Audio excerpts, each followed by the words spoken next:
6th grade, Module 1, Lesson 6, Classwork. Exercises. Number 1. The Business District Hotel caters to people who travel for different types of business trips. On Saturday night, there is not a lot of business travel, so the ratio of the number of unoccupied rooms to the number of occupied rooms to the number of unoccupied rooms is 2 to 5. However, on Sunday night, the ratio of the number of occupied rooms to the number of unoccupied rooms is 6 to 1 due to the number of business people attending a large conference in the area. If the Business District Hotel has 432 occupied rooms on Sunday night, how many unoccupied rooms does it have on Saturday night? Let's start by drawing tape diagrams. So let's do Saturday night, and we'll do occupied to unoccupied. So occupied to unoccupied is 2 to 5 on Saturday.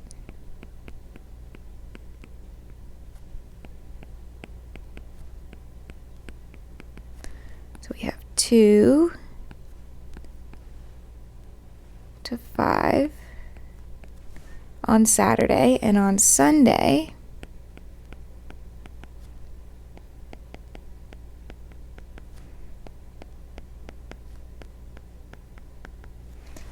the ratio is 6 to 1.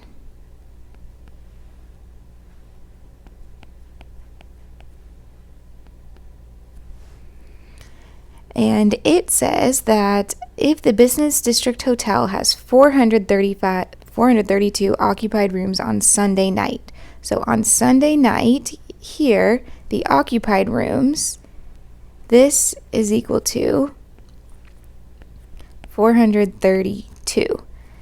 We want to know how many unoccupied rooms does it have on Saturday night. So let's start by figuring out what each part is equal to. So let's do 432 divided by 6. So 6 can't go into 4, but it goes into 43 7 times. 7 times 6 is 42. Subtract, bring down the 2. 6 goes into 12 twice. 2 times 6 is 12. So each part is equal to 72. So then that is also 72. Now we want to know how many unoccupied rooms are on Saturday night. So we want to know what this is. That's the question. Now if you'll notice, there are the same amount of pieces, 1, 2, 3, 4, 5, 6, 7, on Saturday as Sunday. So there's 7 parts here. So all of these are also equal to 72. Because the number of rooms don't change in the hotel. There's the same number of rooms, and this is broken up into the same number of parts, just distributed differently. So let's figure out how many unoccupied are on Sunday nights. Let's do 72 times, there are 5 parts. 5 times 2 is 10, carry the 1. 5 times 7 is 35, plus 1 is 36. So there will be 360 unoccupied rooms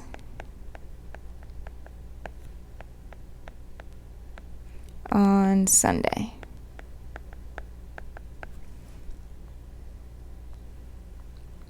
Number 2.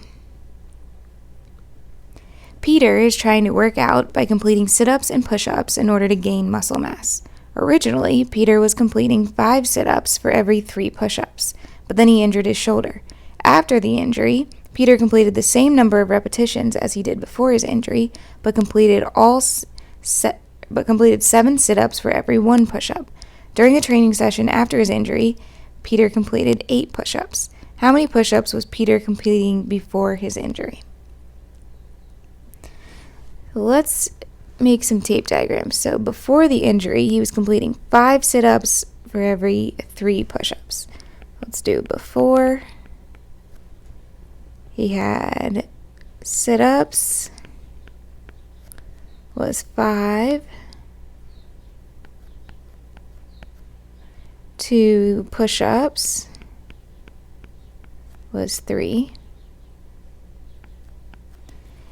Then after, he completed the same number of repetitions as before his injury, but he completed 7 sit-ups for every 1 push-up.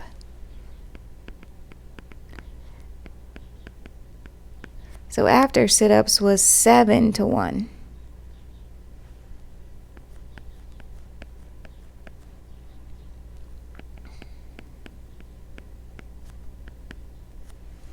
But they're the same number of repetitions. During a training session after his injury, Peter completed 8 push-ups. So it's saying after the injury, he had 8 push-ups. So this is equal to 8. How many push-ups was Peter completing before his injury? So if you notice, again, there are the same number of parts in each one. So this is 1, 2, 3, 4, 5, 6, 7, 8. And this is 1, 2, 3, 4, 5, 6, 7, 8. So they're all divided into the same number of parts, which means that each piece, if this is 8, then they are all 8.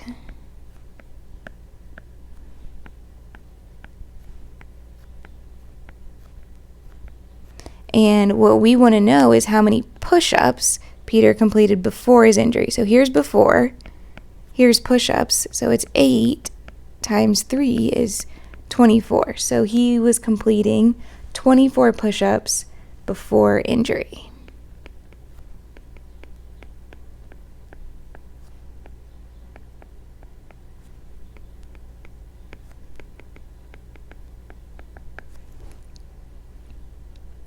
Number 3, Tom and Rob are brothers who like to make bets about the outcomes of different contests between them. Before the last bet, the ratio of the amount of Tom's money to the amount of Rob's money was 4-7. Rob lost the latest competition, and now the ratio of amount of Tom's money to the amount of Rob's money is 8-3. If Rob had $280 before the last competition, how much money does Rob have now that he lost the bet? So let's do another before and after. This time we have ratio of Tom's money to Rob's money. So Tom and Rob was 4-7. So Tom is 4, Rob is 7. And then we're going to have after Tom and Rob is 8-3.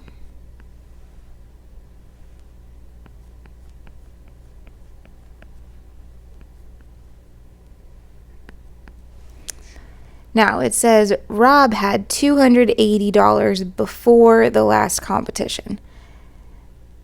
So how much does Rob have now that he lost the bet? So before he lost the competition, Rob, right here, had $280.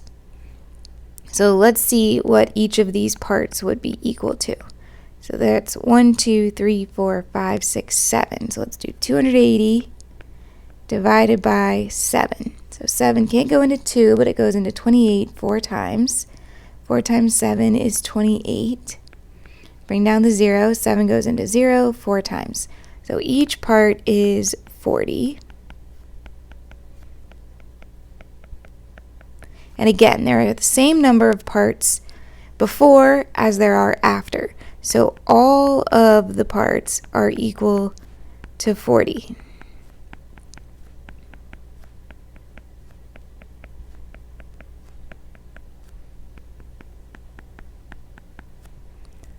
We want to know how much does Rob have now that he lost the bet. So here's Rob now.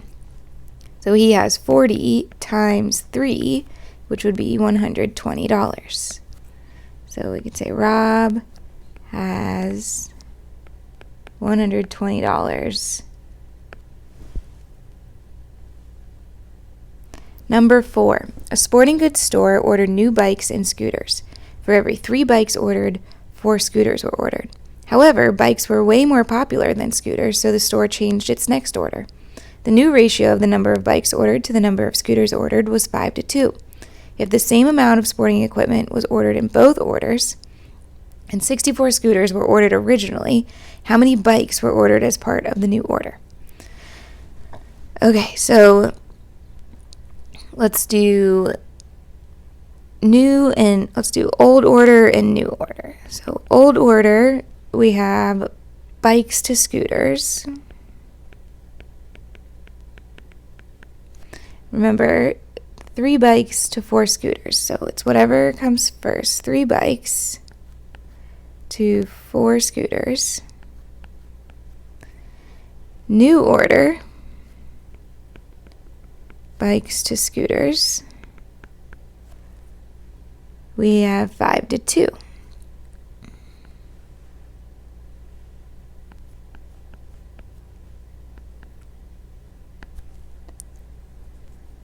Okay, so the information that we know is if the same amount of sporting equipment was ordered in both orders and 64 scooters were ordered originally. So originally, the old order here, the scooters were 64. So let's take that 64 and split it to 4 equal pieces. So we'll know how much each part is. 4 goes into 6 one time. 1 times 4 is 4. Bring down the 4. 4 goes into 24 6 times. So each part is 16.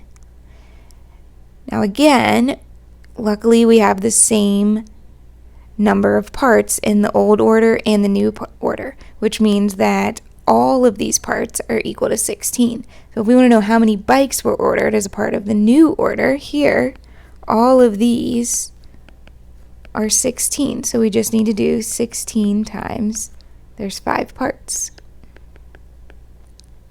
5 times 6 is 30, carry the 3. 5 times 1 is 5, plus 1, or 5 times 1 is 5, plus 3 is 8. So there would be 80 bikes ordered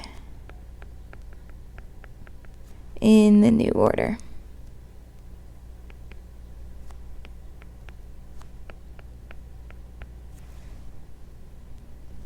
Number 5.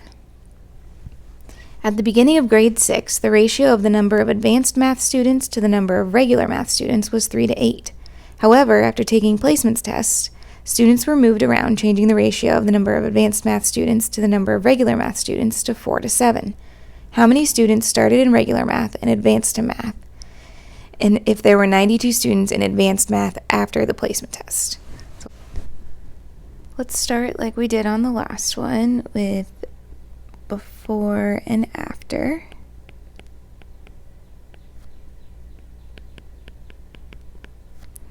So we have the number of advanced math to regular math. So advanced is first.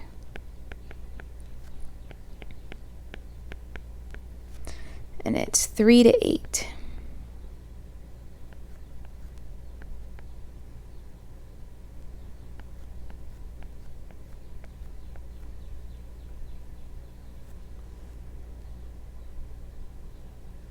And then advanced to regular after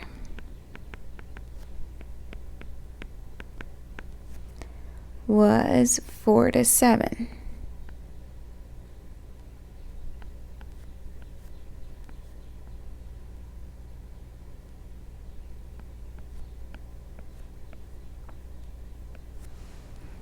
And it says how many students started in regular math and advanced math if there were 92 students in advanced math after the placement test.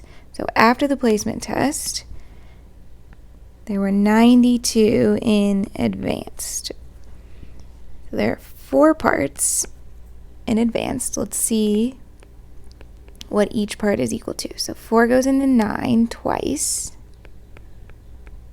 4 goes into 12 3 times.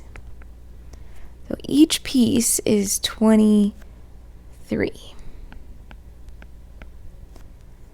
Now we want to know how many students started in regular math and advanced math if there were 92 students in advanced math. So we want to know what all of this is. So if each piece is 23, there are 1, 2, 3, 4, 5, 6, 7, 8, 9, 10, 11 pieces. But we want to know advanced and regular individually. So advanced is 3. So let's do 3 times 23.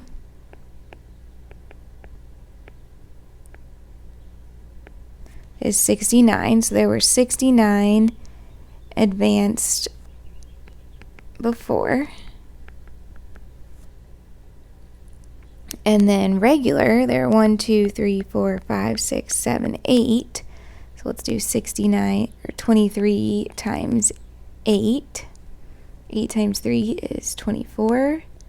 8 times 2 is 16, plus 2 is 18. So that's 184 regular.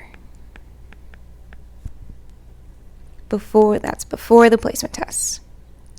Number 6. During first trimester, the ratio of the number of students in art class to the number of students in gym class was 2 to 7. However, the art classes were really small and the gym classes were large, so the principal changed students' classes for second semester. In second semester, the ratio of the number of students in art class to the number of students in gym class was 5 to 4. If 75 students were in art class second semester, how many were in art class and gym class first semester? Okay, so let's do first semester. Art to gym. So art comes first. Was 2 to 7.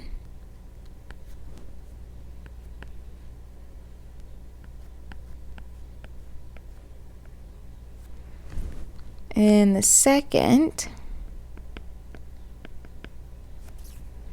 was 5 to 4.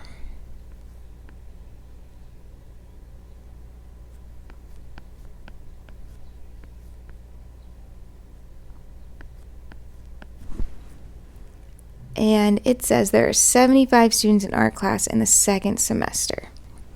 So in the second semester, the art class was 75, and there's 1, 2, 3, 4, 5 parts. So 75 divided by 5.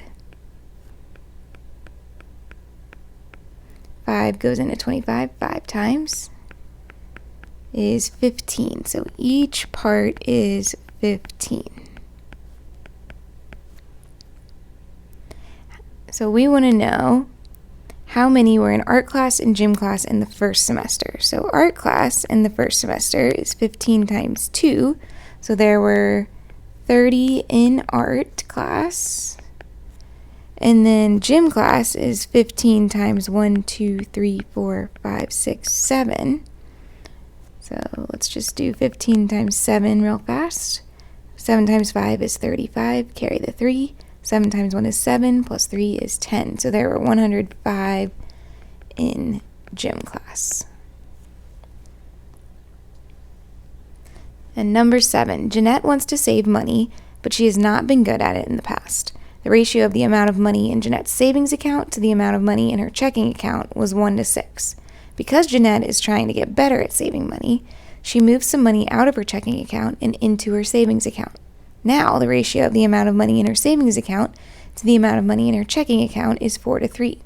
If Jeanette had $936 in her checking account before moving money, how much money does Jeanette have in each account after moving money? Okay, so let's do another before and after. And we start with savings to checking. So savings is first.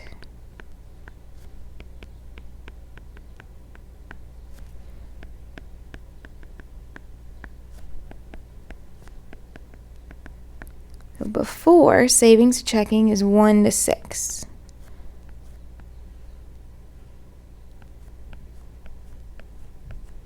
And after, it is 4 to 3.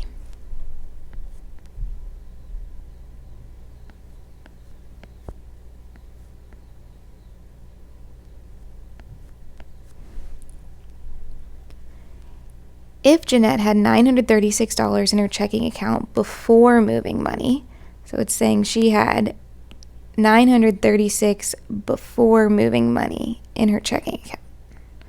So this was $936 before. How much does she have in each account after moving money? This is 1, 2, 3, 4, 5, 6 pieces. So let's see how much each part is worth. 6 goes into 9 one time. 1 times 6 is 6. Bring down the 3. 6 goes into 33 5 times. Oops. 33 minus 30 is 3. Bring down the 6. 6 goes into 36 6 times. So each piece is $156. We want to know before and after. So if each of these is 156, this would be 156 times, not 3, times 4. And this would be $156 times 3. So let's do those two. 4 times 6 is 24. 4 times 5 is 20, plus 2 is 22. 4 times 1 is 4, plus 2 is 6. So after she had in her savings $624, and checking 3 times 6 is 18, carry the 1. 5 times 3 is 15, plus 1 is 16, and 4. So after her checking was $468.